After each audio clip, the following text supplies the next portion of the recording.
Hi everyone. Here I am out on my deck. It's a beautiful afternoon and I thought I would sit out here and read for a little bit. Um, I am going to be reading chapter 7 today from Wayside School is Falling Down. Just want to remind you what chapter 6 was about.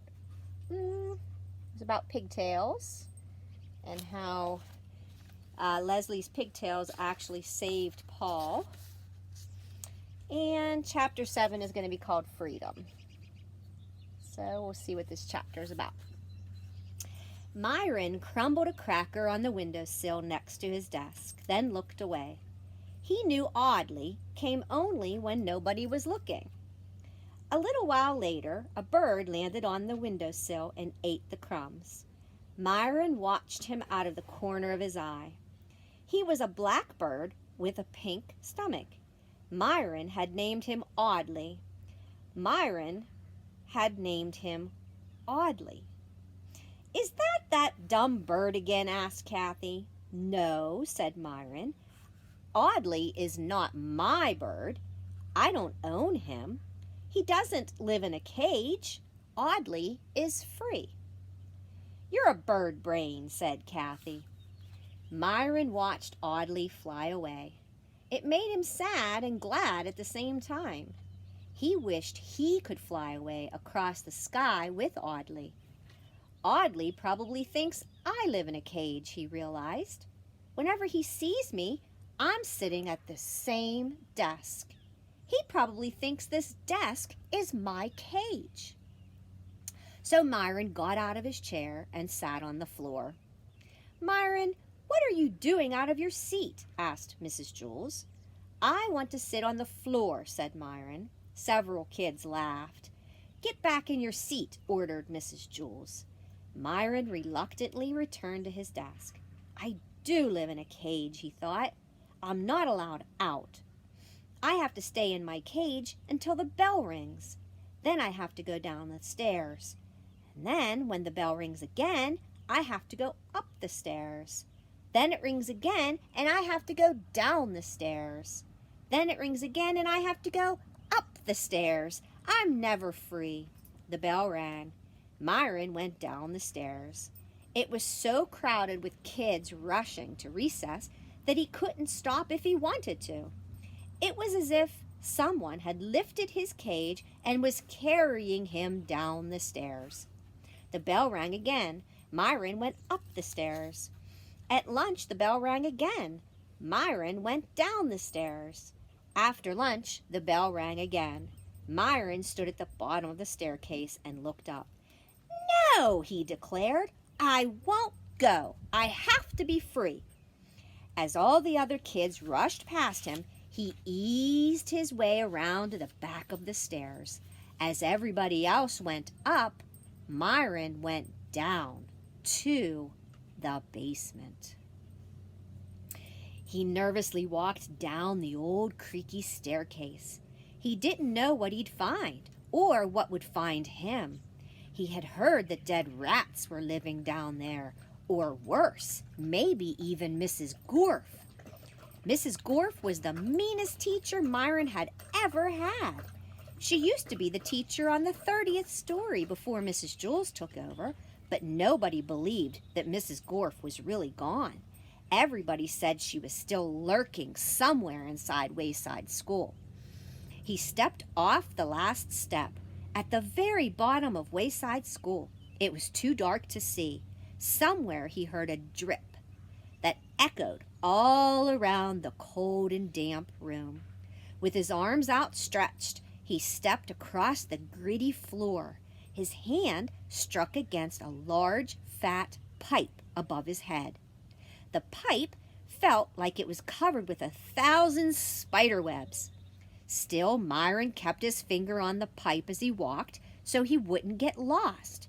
As long as he stayed with this pipe, he knew he'd be able to find his way back to the stairs in the darkness.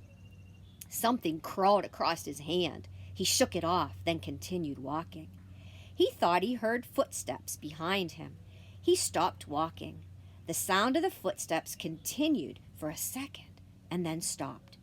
He started again, then stopped. The footsteps started again and stopped a few seconds later. He wasn't alone.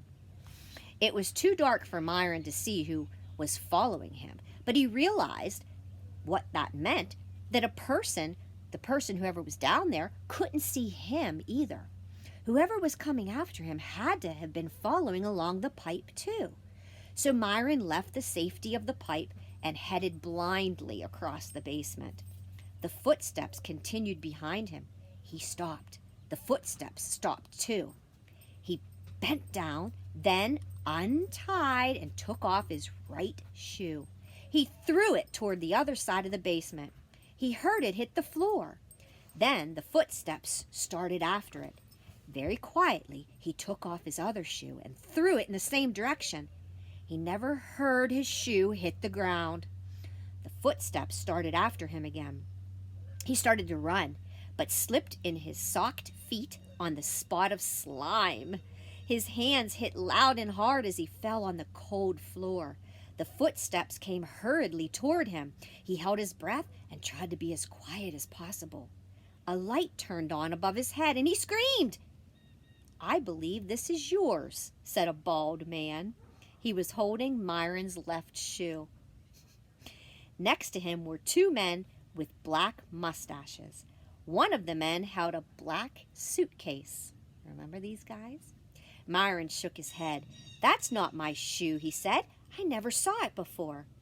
The bald man glanced at Myron's shoeless feet. "What's your name?" asked the man with the suitcase. "Myron," said Myron. He regretted it as soon as he said it. He wished he had made up a fake name. The man opened his suitcase and took out a notebook.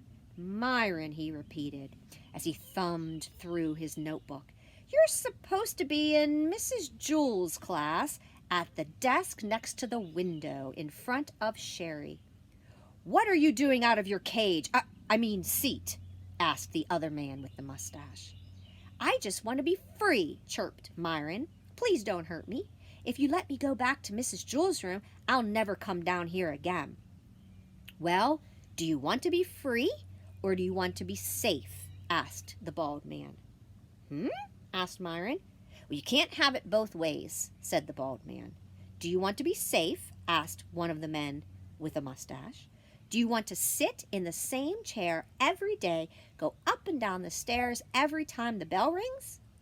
"You'll have to go to school 5 days a week," said the other man with the mustache, "and you'll have to go to bed at the same time every day. But first you'll have to brush your teeth," said the other man with the mustache. "And you won't be allowed to watch TV until you finish your homework," said the other man with the mustache. "You'll have to go inside when it rains," said the other man with the mustache. "But first you'll have to wipe your feet," said the other man with the mustache. "Or you can be free," said the bald man. The man took a pencil and a piece of paper out of his suitcase. "So, do you want to be safe or do you want to be free?" Myron looked at the three men. "I want to be free," he said bravely. The man with the suitcase wrote something on a piece of paper and gave it to Myron. "Sign here," he said. Myron couldn't read the piece of paper. It was written in some kind of foreign language. He signed his name. The man took the paper and pencil from Myron and put them back in his suitcase. "Okay, you're free." "Good luck, Myron," said the bald man. "Here, I think you'll need this." He gave Myron his left shoe, then reached up and pulled the chain, and the light turned off. Myron found himself alone in the darkness. He put his shoe back on, then hopped across the basement floor. He had no idea how to get back. At last his hand hit against a pipe, but he still didn't know which way to follow, left or right. He didn't even know if it was the right pipe. He turned left and continued hopping, keeping his finger on the pipe. He was just about ready to turn around and try the other way when he nearly fell over the bottom stair. He hopped up the stairs and continued hopping all the way up to Mrs. Jewls' room. He was tired, sore, and dirty. "You're late," said Mrs. Jewls. "Go write your name under the word discipline. Then return to your seat for your arithmetic test." Myron didn't feel like taking his arithmetic test, and he definitely didn't want to write his name on the board. So he sat on the floor. and there was nothing Mrs. Jules could do about it. He was free. After school, Mrs. Jules found Myron's other shoe in the teacher's lounge in the refrigerator. And that's the end of chapter 7. What would you pick? To be free or to be safe? I think I'd rather be safe. I don't like those 3 men that keep popping up. That's the second time we've met them. Oh, I like this next chapter. Chapter 8 is called The Best Part. And I'll read this one tomorrow. Okay, guys. Have a good night. Oh, you want to see Stella first? Stella, come here. Come here, girl. Come here, Stella. Come here, girl. Come on, they want to say hello. This way, honey. This way. Stella, this way. Come here. She doesn't listen. Stella, come. Stella, come. Come on. Come on.